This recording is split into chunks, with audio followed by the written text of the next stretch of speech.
Well, hi everyone, it's Markus and welcome to more Zooming in the Jungle Room. Today I have got an Australian music icon with me. He's a legend. I grew up listening to the music of Pseudo Echo.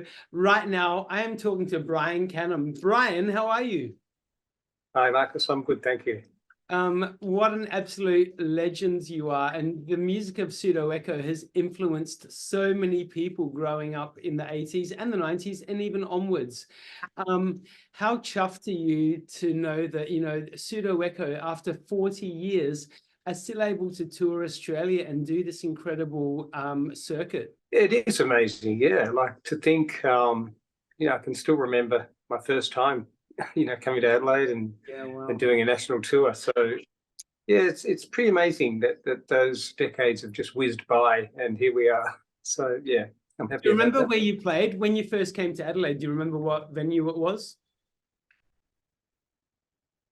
I'm scratching my head. It'll come to me though. No, I've forgotten. I was thinking it wasn't the Gulf. It was a different landscape. We did. It was very different, and yeah. So how do you feel like, obviously 40 years, you guys, formed in 1982. Your first album came out in 1984, which was, of course, Autumnal Park, which had A Beat for You, and of course, the iconic Listening. We'll talk about Listening in a moment. But over the course of those 40 years, how do you find, the changes in the music industry? And there has been a lot, obviously, especially the last, decade or so.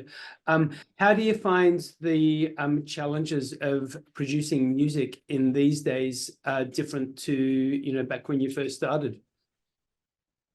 Well, I guess it's more readily available technology-wise to produce music. So that's kind of good for young, new, upcoming bands, I guess, because in our day, it was a big deal to make even a demo recording, and you all had to pull your funds together and book a studio, and it was much harder. These days, with technology, you can, record an album at home and you can make a video clip and do all those things. So that's good. We take advantage of that too. So we can be independent these days and make our own clips and promo stuff and everything. And do you still get a massive kick out of, touring these songs that you've been doing since the 1980s, as well as your new stuff as well? But do you still find a lot of enjoyment doing those songs? Yeah, we mainly do old stuff. Like that's what we do get the most kick out of. We know that's what people want to hear, and we love playing it too. So it becomes more of a second nature as time goes on. So that's good too, because when you're starting out, you're trying not to mess the song up and remember your parts and things like that. So when you've been doing it as long as I have, that isn't a consideration anymore. You're just having fun. Oh, I'm going to let you in on a little secret. I actually have not told many people this at all. But back in the, I think it was the late 80s, I went and did my singing lessons. And my singing teacher at the time said to me, okay, what I want you to do, your homework this week is to go out and buy some sheet music and bring it in next week. And we're going to do the song of your choice. I went out to Brushes, I think it was Brushes at the time, and bought the sheet music. Funky Town, and I turned up the next week with my sheet music to Funky Town, and he looked at me like I was some kind of crazy kid. But he did it. He played it for me, and I sung along. And you know what? So my point is, if you're going to take a sickie tonight, I reckon I can fill in for Funky Town. I've been rehearsing for a long time. Good. I'll take that one. Hey, let's move up into the future, obviously. You're about to, well, first of all, you've had 8 studio albums, which is great. You're about to release the 9th studio album, which is called Machine. The lead single from Machine you've already launched, and it's the remix of Listening. What brought that on? I think it was just, it was due, like there'd been a couple of mixes done over the years, the early days that we used to do them ourselves, and then through the years, some other people having a crack at it.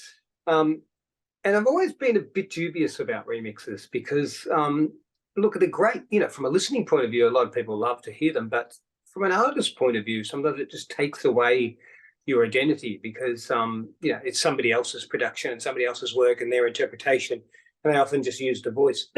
So I'm quite protective about how they're remixed and who does them. So with this album, I'm doing them myself. So it's just me reinventing, my ideas from 40 years ago.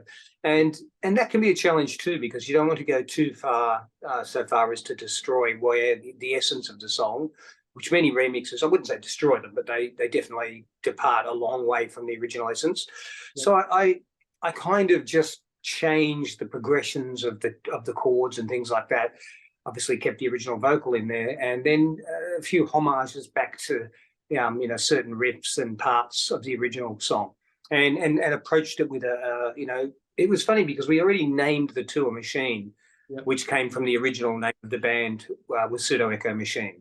That was the name of the sound where our band name from. Yeah. And this word machine got left off, but it was too long, so we just left it off. But it's funny, I'd always had this thing about that word machine, and it sort of follows me around.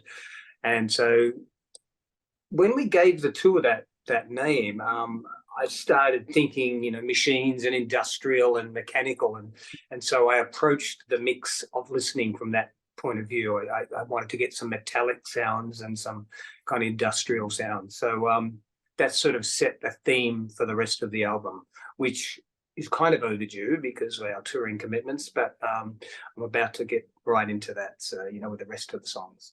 So is that a planned release date of this year? It is this year, yeah. Oh, yeah. Well, if all goes to plan. Fingers crossed, fingers and toes. Hey, go back to the 80s now. So when you were first forming Pseudo Echo Machine, who were the people that you were listening to? Who were inspiring you guys at that time?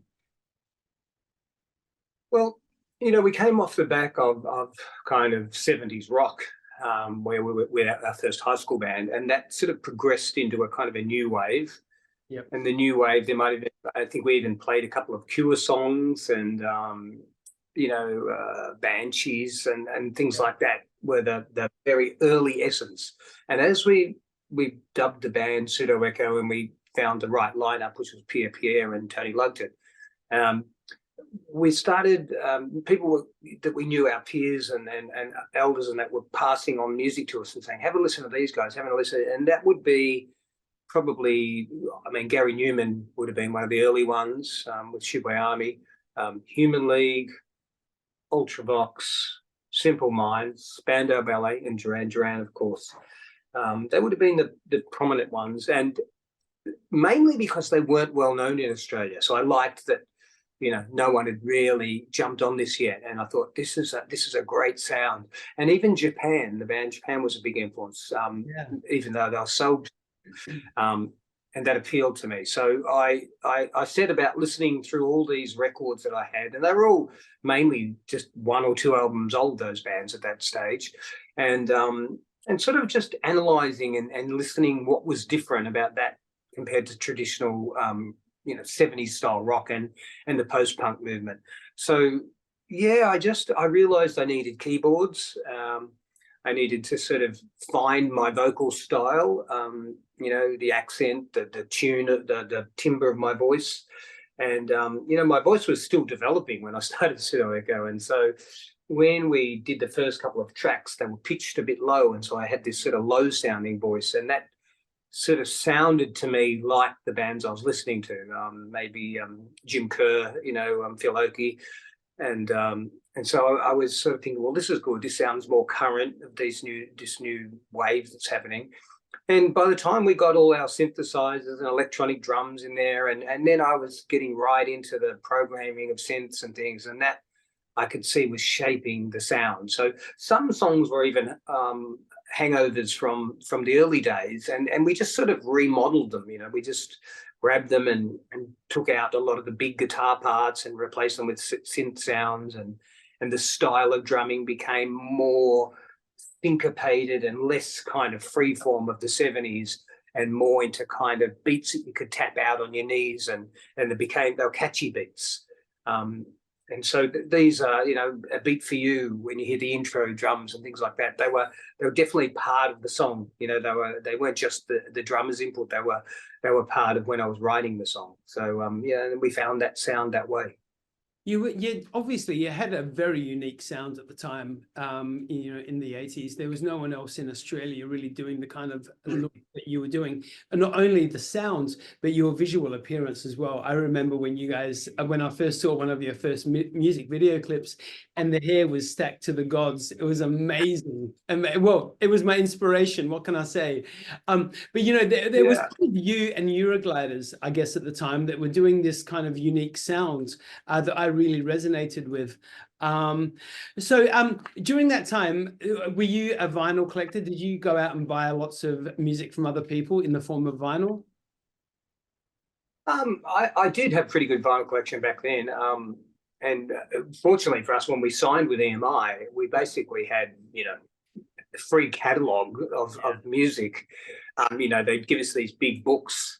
They were these massively thick folders with, you know, catalogue numbers, and we just look through and they say, hey guys, just whatever you need, you know, because they knew it was going to inspire us and it was part of the deal. So it was fantastic. We were like kids in a candy store. I was just like ordering, you know, the whole catalogue of craft work, you know, from back to day one, and, you know, early Thomas Newman, and, you know, all this stuff. It was just fantastic. Yeah. Do you still have your collection? Do you still have all that? Yeah, I have most of it's kicking around somewhere. Cool. And how much? Yeah, I don't have a turntable. Yeah, who would have thought? I mean, like, you know, everything comes around again. We know that now. You know, we've all lived long enough to see that everything goes around full circle. Yeah, but I mean, vinyls are just mental, just crazy, and I don't think vinyl's ever going to go away again. But so out of your albums that you've got, how much of it have you re-released on vinyl? Not a lot, because the vinyl thing, it's quite high maintenance. Like, for us to manufacture vinyl, we really have to think about the storage, the transport, and there's so many logistics that are against us doing it. But we are planning on doing it. We've taken on some new management, and there's some new involvement with our record companies and things like that. So that is on the cards to at least for, well, being the anniversary for Autumnal Park, we're probably a bit late, but we may do it next year. And also the anniversary of Love and Adventure album comes up next year. So I think that's the plan, is to at least do the 2 albums on vinyl. Well, I've got your first 2 albums and the original cuts of them in my collection there. So I need to build on that, release more. Now, so tell us about the tour. Obviously, Machine is now touring. You're in Adelaide tonight at the Gov. So I know I need to let you get to rehearsals, sound check, etc. What about the show, though? What can we expect this time round? Well, it's a lot of retro. It's all the old stuff, the old sounds.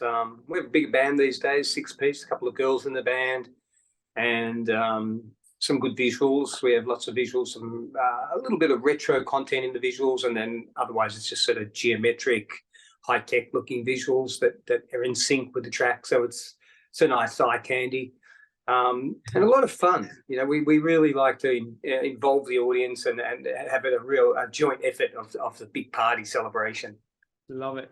Now, I know they're all your children, of course, but do you have a favorite track of Pseudo Echo that you're like, yeah, this is my baby? I think probably over the years, Love and Adventure. That's the song that I've recorded the most versions of by miles.